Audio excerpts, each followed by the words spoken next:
Hello friends, இன்னைக்கு வீடியோவில் நம்ம அடுத்த ஆக்ட் பார்க்குறோம். Limitation act 1963.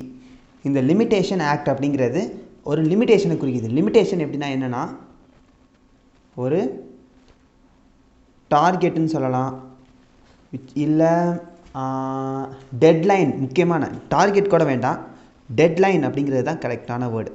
லிமிட்டேஷன்ங்கிறது டெட்லைன். என்ன டெட்லைன்னா, ஒரு பர்சனுக்கு ஒரு ஆக்டில் வந்து ரெமெடி இருக்குதுன்னு சொல்லி பார்த்தோம். ஏன்னா ஒரு டார்ட்னா அதில் எக்கச்சக்கமாக ரெமெடிஸ் இருக்குதுன்னு சொல்லி பார்த்தோம். அந்த ரெமெடிக்கு எப்போ வேணாலும் கிளைம் பண்ணிக்கலாமா அப்படின்னு கேட்டால், ஃபார் எக்ஸாம்பிள் வந்து சிம்பிளாக சொல்லுவோம். இதை எடுத்துப்போம். டேமேஜஸ் 2000 வந்து ஒரு பர்சன் வந்து என்னோடய ப்ராப்பர்ட்டியை வந்து கைப்பற்றி அவன் இஷ்டத்துக்கு யூஸ் பண்ணிக்கிட்டான். அதனால் நான் அவனுக்கு எகென்ஸ்டாக கேஸ் போடுறேன். எந்த வருஷத்தில் கேஸ் போடுறேன்னா 2021 போய் கேஸ் போடுறேன். எப்போது 2000 அவன் ஆக்கிரமிச்சதுக்கு நான் 2021 கேஸ் போடுறேன். இப்போ அந்த கேஸை எடுத்து செல்லுபடி ஆகுமா அப்படின்னு கேட்டால் கிடையாது. ஏன்னா என்ன சொல்கிறாங்கன்னா, லிமிட்டேஷன் ஆக்டில் ஒரு ரெமெடி அப்படின்னு சொல்லி ஒரு விஷயத்தை வந்து நமக்கு கொடுக்கணுன்னா அதுக்கு லிமிட்டேஷன் பீரியடுன்னு சொல்லி ஒரு பீரியட் இருக்குது. அந்த லிமிட்டேஷன் பீரியட்னா என்னென்னா, இத்தனை நாளைக்குள்ளே அந்த ரெமெடியை நம்ம கிளைம் பண்ணிக்கணும் அப்படின்னு. ஃபார் எக்ஸாம்பிள், இப்போ வந்து ஒரு பர்சன் வந்து ஒரு ப்ராப்ளம்குள்ளே ஈடுபட்டிருக்காருன்னா அதுக்கான ரெமெடி வந்து அவர் 3 years 4 yearsக்குள்ளே கிளைம் பண்ணிடணும். 4 years தாண்டிடுச்சுன்னா அந்த பர்டிகுலர் விஷயத்துக்கு அந்த பர்சனுக்கு ரெமெடி கிடையாது அப்படின்னு சொல்லி ஜஸ்ட்டு அந்த ரெமெடியை பார் தான் பண்ணுவே தவிர ரைட்ஸ் அந்த பர்டிகுலர் விஷயத்துலேருந்து அவருக்கு கிடைக்கிற ரைட்ஸையே எஸ்டிங்யூஷ் பண்ணலை. ஜஸ்ட்டு அந்த ரெமெடிக்கான ஒரு பீரியடை வந்து மீறிடுச்சுன்னா அதை பார் பண்ணிடுமே தவிர அதை மொத்தமாக எஸ்டிங்யூஷ் பண்ணலை. சிம்பிளான வேர்டில் சொன்னால், if any mistake is done, law cannot get away its right with just blocks the remedy. அவரோட ரைட்ஸையே வந்து பிடுங்கிடும்னு கிடையாது. அதுலேருந்து அவருக்கு கிடைக்க வேண்டிய ரெமெடியை மட்டும்தான் வந்து உனக்கு இந்த ரெமெடி கிடையாது, ஏன்னா நீ வந்து லிமிட்டேஷன் பீரியடை தாண்டிட்ட அப்படின்னு சொல்லுது. நார்மலாக மெஜாரிட்டி ஆக்டிவிட்டீஸ்க்கான லிமிட்டேஷன் பீரியட் எப்போவுமே 3 years தான். மேக்ஸிமம் லிமிட்டேஷன் பீரியட் எப்போவுமே 3 years தான்.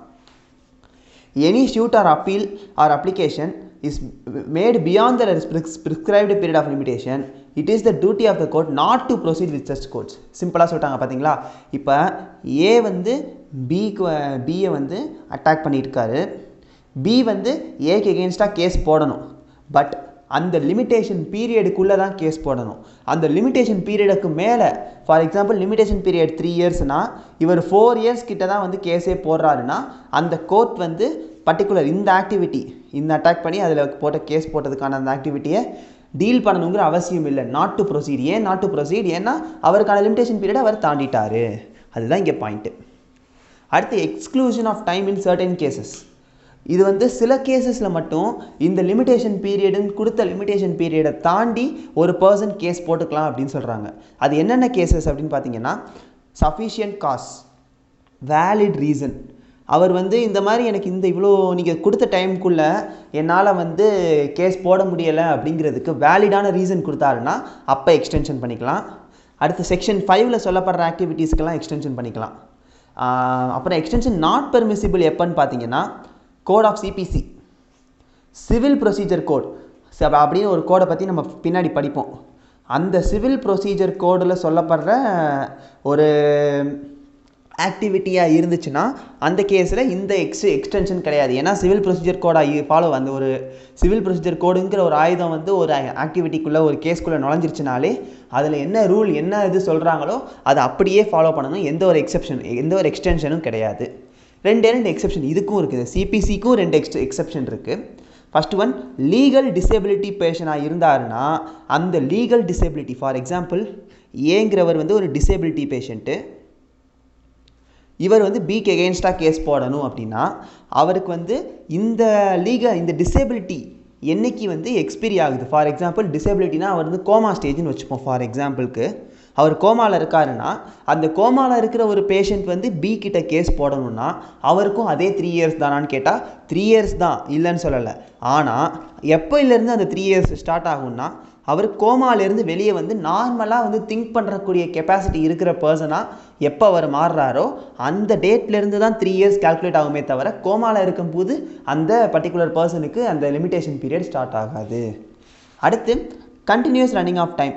Once time has been started, it cannot be stopped by an application. இப்போது ஏ வந்து பிக்கு கேஸ் போடுறதுக்கான லிமிட்டேஷன் பீரியட் ஸ்டார்ட் ஆயிடுச்சு. ஸ்டார்ட் ஆனதுக்கு அப்புறமா ஏக்கு ஏதோ ஒரு ப்ராப்ளம் ஆயிடுச்சு, ஏ கோமாக்கு போயிட்டாருன்னு வச்சுப்போம் ஃபார் எக்ஸாம்பிளுக்கு. இப்போது அந்த பர்டிகுலர் லிமிட்டேஷன் பீரியட் வந்து முடிஞ்சிருமா முடிஞ்சிடாதா அப்படின்னு கேட்டால் எந்த ஒரு அப்ளிகேஷன்னாலையும் ஸ்டாப் பண்ண முடியாது. ஒன்ஸ் ஸ்டார்ட் ஆயிடுச்சுன்னா, இப்போ அந்த லிமிட்டேஷன் அப்படிங்கிற ஒரு பீரியட் ஒன்ஸ் ஸ்டார்ட் ஆயிடுச்சுன்னா எந்த ஒரு அப்ளிகேஷன் யார் போட்டாலும் சரி, என்ன பெரிய ப்ராப்ளம் ஆச்சுனாலும் அந்த லிமிட்டேஷன் பீரியடை யாராலையும் ஸ்டாப் பண்ண முடியாது. எப்போ ஸ்டார்ட் ஆச்சோ அதுலேருந்து 3 இயர்ஸில் லிமிட்டேஷன் பீரியட் எக்ஸ்பீரி ஆயிரும். இடையில அந்த எக்ஸ்டென்ஷன் ஆஃப் டைமுங்கிறதுக்கு இங்கே கேஸே கிடையவே கிடையாது. ஏன்னா கண்டினியூஸ் ரன்னிங் ஆஃப் டைம் அப்படிங்கிறது ஒரு எக்ஸெப்ஷன். That's all. அடுத்த வீடியோவில் பீரியட் ஆஃப் லிமிட்டேஷனில் எதெல்லாம் இன்க்ளூடட் எதெல்லாம் எக்ஸ்க்ளூடட்னு சொல்லி ரொம்ப இம்பார்ட்டண்ட்டான ஒரு கொஸ்டின் இது சிஎஸ் எக்ஸாம் பாயிண்டில். அதுக்காண்டி ஒரு தனி வீடியோ பார்ப்போம். இதில் ஏதாச்சும் டவுட்ஸ் இருக்குன்னா கமெண்ட்ஸில் கேளுங்க. தேங்க்யூ.